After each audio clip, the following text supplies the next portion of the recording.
What do I think about Keir Starmer's plan to impose digital ID on the British people? Here's what I think. No, no, no. There is no democratic mandate for this. Nobody asked for this. Nobody voted for this. This was not in Labour's 2024 manifesto. Like all of those other policies, mass uncontrolled immigration, broken borders, two-tier justice that have been imposed on us from above, there is no democratic mandate for digital ID, and nor will it solve our illegal migration crisis.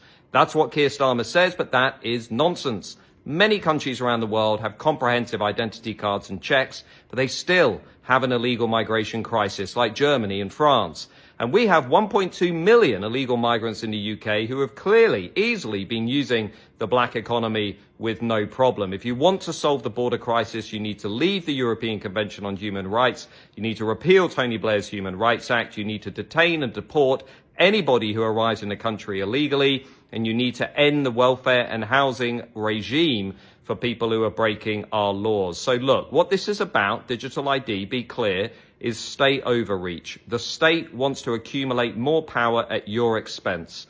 The English conservative philosopher Roger Scruton said it best when he said the leftist project is to replace civil society with a state bureaucracy, because the more dependent you are on the state, the more the state will control you. And ask yourself, do you really want the state to have more power and control? A state that couldn't even manage to build high-speed rail from London to the north of England without massively overspending.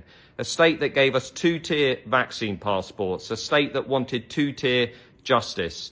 A state that is constantly unable to perform its most basic duties like keeping us safe and controlling the borders. And now you want to give the state more control and power. I don't think so. What this is about is the expansion of a censorship complex in this country. Non-crime hate incidents, a new definition of Islamophobia, arresting comedians as they step off a plane, arresting stage 4 cancer patients for what they write on social media, the diversity, equity and inclusion policy regime that's being imposed on our taxpayer-funded public institutions, and now digital ID. This is all about control. It is all about trying to manage and restrict what we can say, where we can go, and how we live in our own home. Macaulay, the historian, the politician, said the history of England is the history of liberty, the history of freedom.